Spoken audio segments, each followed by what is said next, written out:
Hello, everybody, and welcome to another edition of Mondays with Mark. Steve's here. Hello, everyone. Yeah.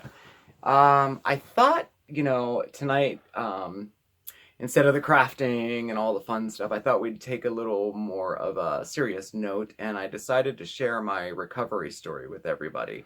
I had quite a few requests to share this story, so I thought, well, I don't know, get out of my comfort zone and maybe share some of this. The purpose of this video, I would like to, you know, kind of focus on recovery, not so much the active addiction part. But in order to do that, I will have to go, start at the beginning and probably say some unsavory things, but I guess, to start at the beginning, I was born in Pittsburgh, and when my mother gave birth to me when we were in the hospital, she was diagnosed with MS, multiple sclerosis, and pretty much my entire life she was sick. There were periods of time that I had to take care of her through my life, and she was absent a lot, and not of her own accord. She wanted to be around and be a true mother, but her health didn't allow that. But I did feel like I didn't have a mother. So I had to work through that later on in life, and I did. Um, I was born into an abusive household. My father was a very angry person, and actually, the first memory I have in my life ever, in my childhood, was my father hitting my mother and her blood spattering across my face. I was very young, old enough to remember, but I'm gonna say 3, 4, because that's like really the only memory I have at that time. And that left a mark on me. It left a scar on me, which I had to deal with later on in life, as well. But so my childhood was, I don't know what the right word for a rocky one. It certainly wasn't happy, Um, but my mom did what she could, and a little bit later on, she did separate from my father. She was in remission from the MS, and she took me with the help of my grandmother, and we moved out, and we moved. I mean, we moved all down the East Coast. I lived in Norfolk, Virginia. I lived in Georgia, a couple places in Florida. And, this is at like 5 and 6 and 7 years old. And, I never felt, I never felt that safety. I never felt like I had a home, that safety that, that I think children should have, you know. When her MS came back, we were living in Florida, and we did have to move back to Pittsburgh. And then that's when the court battles began. And, that's rough for a young kid to be put through that. And my mother was deemed unfit because of her health. So my dad got custody of me. And I was 8 years old. And so the next few years, again, were, the abuse continued. He obviously was going through his own demons that he had to deal with. Another thing that I had to come to terms with was my relationship with my father, and I did. It took many years, but I did. Um, and this will all tie in together, later. But I think it was important to mention that. Um, at the age of 13, I realized that I wanted more out of life. And I remember staring at myself in the mirror and saying, you know, there's people around me that are having fun. There's people around me that are doing things. And I wanted that. I was overweight. I was awkward. I didn't have a lot of friends. I was bullied in school because of my weight. Um, so I wanted to make a change. And I, for whatever happened, I did. And the summer that I was 13, I started exercising, and I started paying attention to like what I wore and how I looked, and it was fun, and it was empowering, and it was the first time in my life that I did feel like I had some type of control and empowered a little bit. And on my 14th birthday, a lot of people don't know this about me, but around my 14th birthday, I ran away from home, and and that is its own story in itself. I Mm. think I told Steven this story, but I mean that could be its own story itself. But I ran away from home on my own, and I went back to Florida, and maybe someday I'll share that story. But Hmm. I went to Florida, and I did what I had to do to survive. And by the grace of God, I didn't get caught up in drugs at that time. Although I did have my first drink, and it was a wine cooler, and it was one, and it was that was it. I don't remember anything momentous about it. I don't remember too much about it actually, but that was my first drink. Family intervened, and I have a timer set here, so I'm not too long-winded, so I have to reset it every so often. Um, but family intervened, and I did come back to Pittsburgh, but with the agreement that I would live with my grandparents, and that's where I went. That was my high school years. I lived with my grandparents and my grandma. Both grandmothers were my life at that time, and I had a good. I loved high school. I had some very good friends. And had my first drug in high school, which was a joint. I think I was a sophomore, maybe a junior. I had a joint, and again, it didn't stand out. It was okay, but it was one joint, and I didn't smoke marijuana for many years after that. Um, Fast forward a little bit to my college years, my drinking picked up quite a bit. I mean, it would be nothing for me to go out 3, 4, sometimes even 5 nights a week. Um, Again, with my friends, we would go to the clubs, we would dance and drink. I drove drunk. By the grace of God, I never killed anybody. I never got into an accident. I'm not saying that it couldn't have happened. It absolutely could have happened. It just didn't in my story. Um, I started smoking pot on a daily basis then too. I found a new love for that. I enjoyed it. I would smoke pot to shop. I would smoke pot when I woke up. I would smoke pot to sleep. But I never saw it like as a problem, and eventually I just kind of stopped smoking it. The first, drug I had was a Percocet, and I was 22 years old. And honestly, I don't remember how I got it. It was given to me, and I honestly don't remember how I got it. I was racking my brain when I was trying to think of what I was going to say in this video, and I can't remember where it came from. I know where some of the other ones came from, but that one I just can't remember. But that is what I remember being like wow, like a wow moment. I thought I had found, my true love. I felt so good. I felt, that euphoric feeling, the feeling that I was invincible. I felt that it made me more creative. I thought that, I don't know. I just distinctly remember thinking, God, they should bottle this. And then I remembered they did bottle it. And I started finding them on my own. And over the next few years, it increased. I also remember whenever one didn't do it, and I took 1.5, and I'm like, oh, okay, that worked. But then it was 2, and then it was 3. And then, like any other story of addiction, your tolerance builds up and you take more to achieve the same effect. And that's what happened to me. I learned that I could doctor shop. And one funny story that I was going to tell was I convinced my doctor that I was a professional dancer, and I had a very small cyst on my foot. It didn't hurt. You couldn't even see it. I mean, but I told him that it hurt so bad and that I couldn't dance. I couldn't do my job. And I was going on a national dancing tour. Do you know he believed me and he prescribed me Percocet? My first prescription was for 30 Percocets.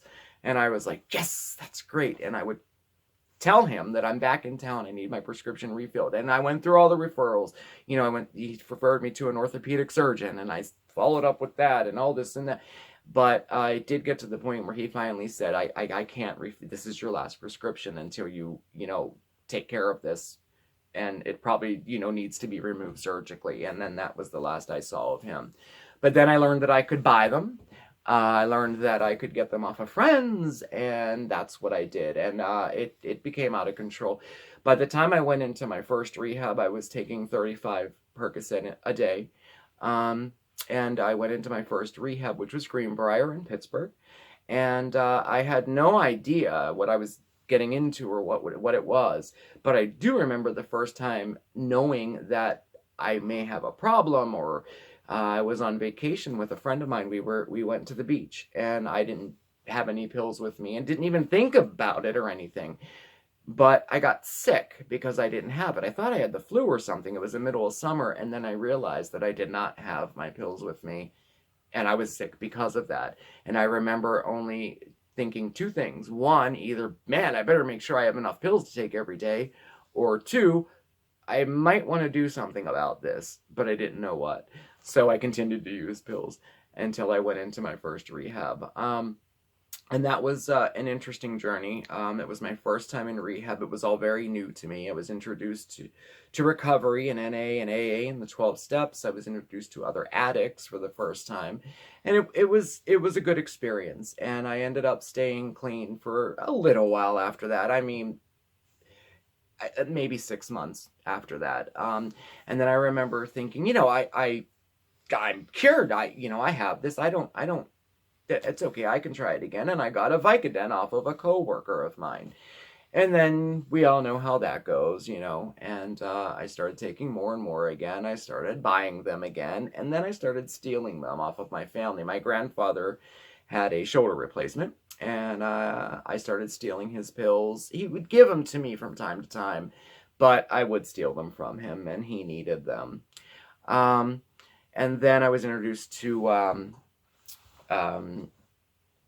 the fentanyl patch. My grandfather reached a point where he was pretty bad, and he was given the fentanyl patches, and I took one. And then, that was a game changer for me, the fentanyl patch, because if I wasn't a slave already, I was absolutely a slave at that time. And I would steal them from him, and I learned that you could cut them open and eat them, and that, and that was, it was actually not a good time for me. But at that time, I was so physically dependent on it that I did anything I could to get more of them, And that led me to another rehab. My second rehab, I met a guy, and that was Gateway in Pittsburgh. I met a guy, we'll just call him Bob, and he told me all about heroin. And I had never knew anything about heroin prior to that. I thought heroin was a dirty street drug, and I was so above that, and blah, blah, blah. And I completed rehab, and I remember 2 weeks out of rehab, I was sitting in the car, and I was either going to go to a meeting, or I was going to go to my friend Bob's house.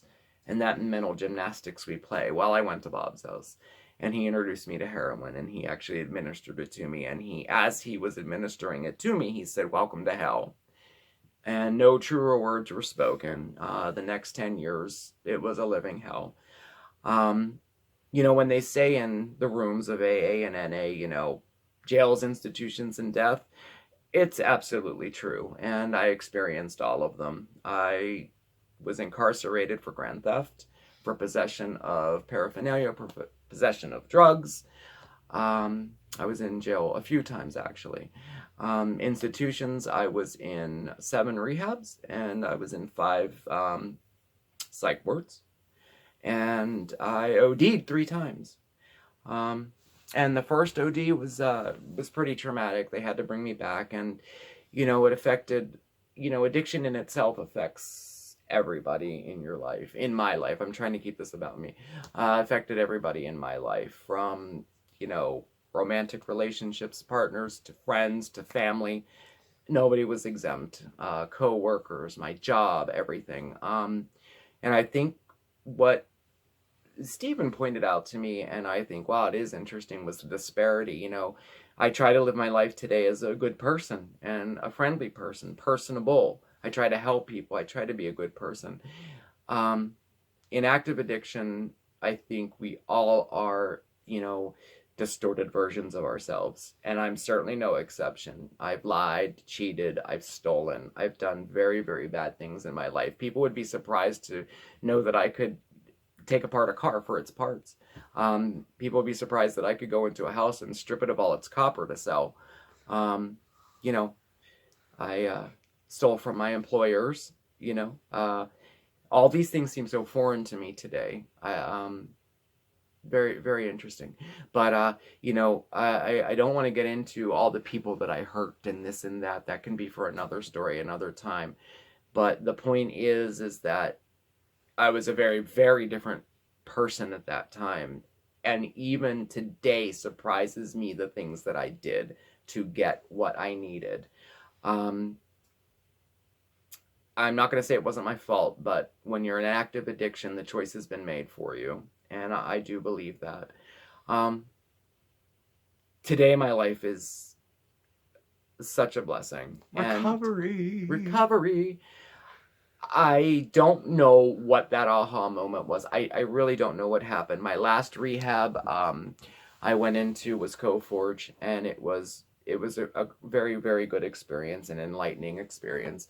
And I went to a halfway house following that. And what that did was give me more time from taking that drug. You know, it gave me more time, just time to clear my head, to, you know, and I realized that once I accepted the fact that I was an addict and that I have an allergy to drugs, I change. I put a drug in me, I change.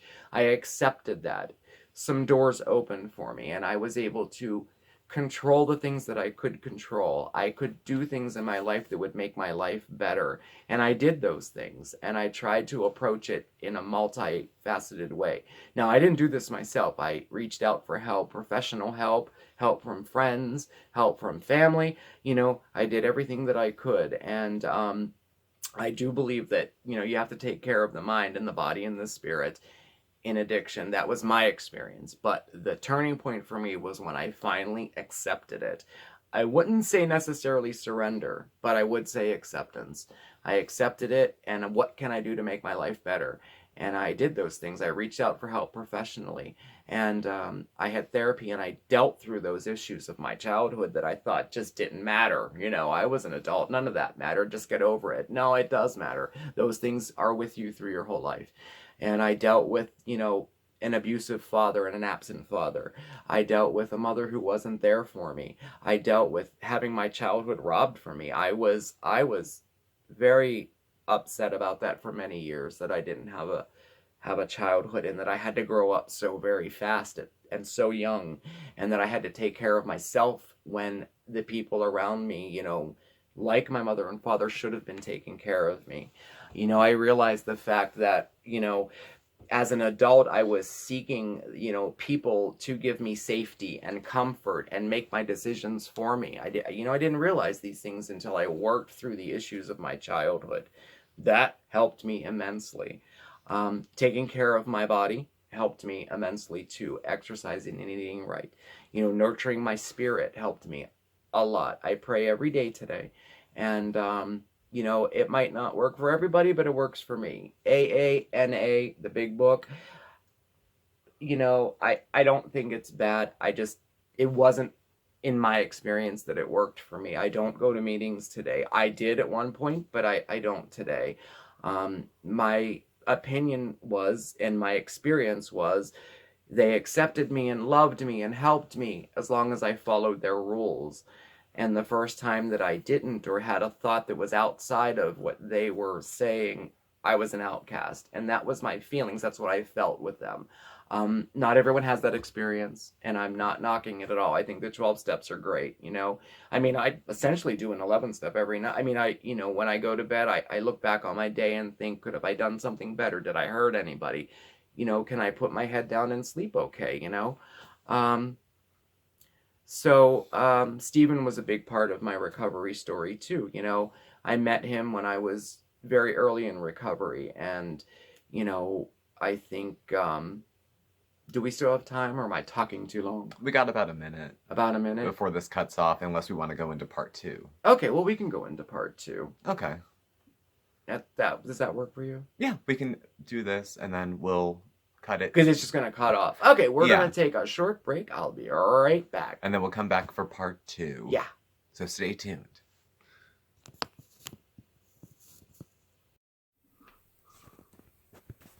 Oh, and we're back. We're back? You don't have a countdown. Oh, I don't have a countdown. I'm not counting you in. All right, well, we're back. Sorry for that little break there. I guess I was a little more long-winded than I thought. You were talking about me. Oh, yeah. We were on the most important part. We were on the most important part. You're talking about me. No, but yeah, absolutely. Stephen was a very big part of it. As some of you may already know, we did meet in rehab. It wasn't my last rehab, but we met in rehab. We became friends, and we stayed friends. We kept writing to each other. We called each other. We went our separate ways, but we kept in contact. And then years later, in my final rehab, I asked if I could come and stay with him while I got my shit back together, and him and his family agreed, and I came back, and then you kind of know the rest of that story. We ended up, getting together, and, without recovery, and, I wouldn't have experienced that. I know what the meaning of love is today, and I always thought that was something that was for other people and would not be for me. Maybe I could go through the motions of it or whatever, but to truly feel it inside, I didn't think that was going to happen to me, and it did.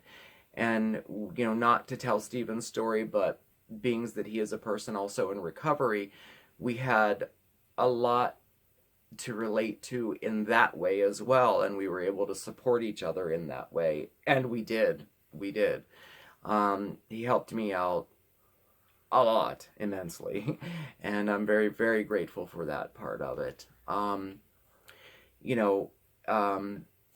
jotted some notes down because I'm running out of time. Oh yeah, we're on today. All right. I didn't even get it. There's so much that I had left out about active addiction, and I don't know if people were looking for war stories and stuff like that, but I kind of wanted to stay away from that.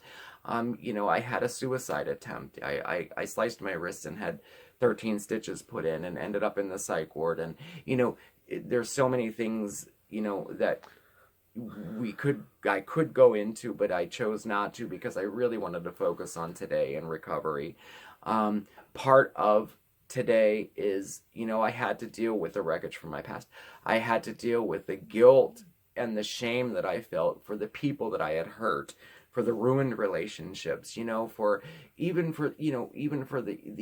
illegal activities and stealing and things like that, I didn't get better until I worked through those things. And I'm only mentioning all this because people ask me, what did you do? What happened? And these are the things that I do today. And these are the things that I did to have a better life. Today there's people, I surround myself with people in my life who I care about and who care about me. I have a therapist that I go to that I see once a month that I've been seeing for 5-6 years now. And I love her to death. She knew that I was going to do this tonight, and she sent me a text that was like, a mile long, that had support and encouragement in it.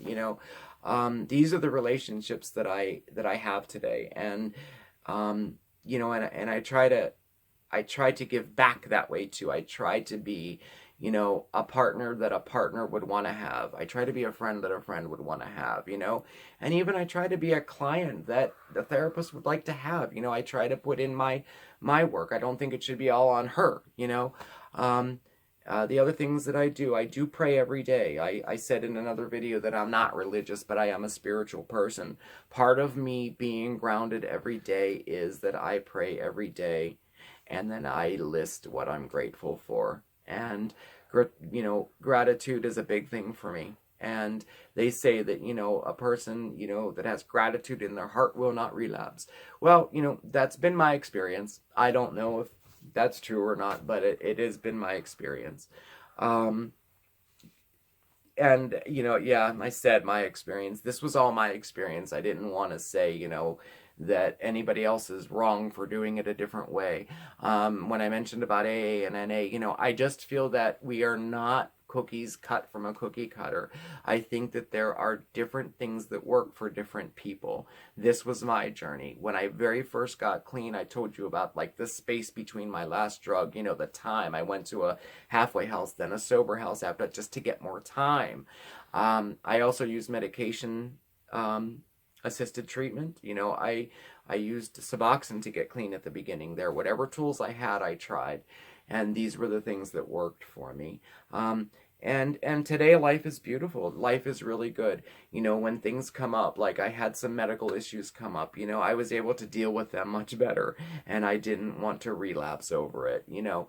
I don't ever want to live that life again, and I do believe that as long as I continue to do the things that I'm doing, if I continue to do the best that I can do, if I continue to try to treat people the way that I want to be treated, you know, if I continue to work through, you know, the issues that I had troubles with, you know, I think that I have a chance, and I think that life will continue to get better, and I think that that's available for everyone who is struggling with this, everyone. Um, but I think it starts with acceptance. In my experience, it was once I accepted the fact that I'm an addict and I change when I take a drug, things changed for me.